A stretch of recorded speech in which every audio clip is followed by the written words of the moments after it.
in this last video, I'm going to say a little bit about how we might understand what particular mental states are on this physicalist model, and then I'm going to summarize all this material that we've talked about, which has been a bunch of stuff. So, on the physicalist view, remember that the idea is that the mind is an information processing machine, and then all that the activity of the machine can be explained as brain activity, more or less, and the brain activity is explained by chemical activity, which is explained by the fundamental physical constituents of the brain. So mental states are going to be pieces of that information processing activity. So remember, let's think about how, so pain, for example, right? So pain, we might think of as there's damage to the body. That produces pain in the mind.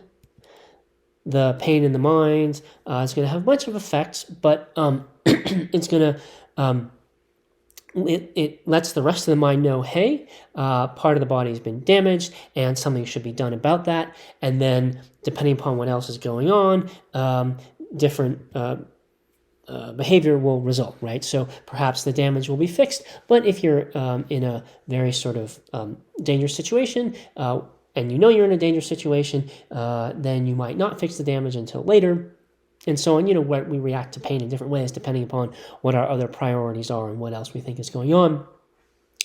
And so that decision is going to involve information processing about what the other threats and opportunities in our environment are.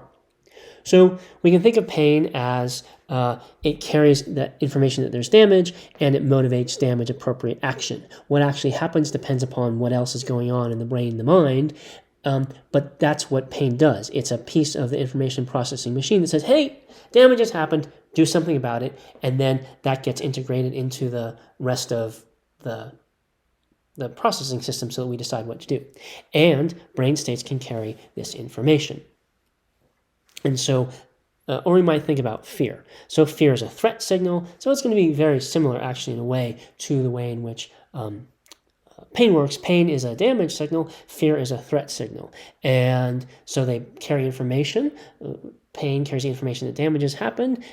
Fear carries the information that there's a threat in the environment. And then they produce in the brain appropriate, or while interacting with the rest of the brain, they might produce appropriate behavior. So in the case of fear, it's going to cause a variety of changes in the mind of the brain. So the body is going to prepare to go into fight or flight or freeze.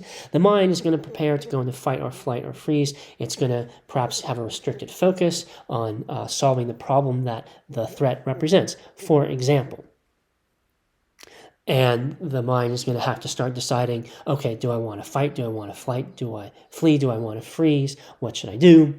Or maybe I shouldn't do any of those and I shouldn't believe the fear signal. That's all just further brain activity, right? And so all of that is happening in the brain. And we can think about all sorts of different mental states in this way. We think about what is their job in the information processing machine. What information do they carry? What do they tell the machine to do? And so for homework, one of the things I'm going to ask you to do is think about how might we think about love in this context? Whether or not we agree with it, how would we think about love from an information processing perspective? What is the information that love carries? What does the love tell us to do? In the way that pain carries information, and fear carries information, and pain tells us to do things, and fear tells us to do things. What information do you think that love carries, and what do you think that love tells us to do? Okay, so those are mental states, examples of how we might understand mental states in this picture. So let's just sort of summarize the key ideas from the whole module. So the first thing to note is that we haven't actually yet argued for physicalism.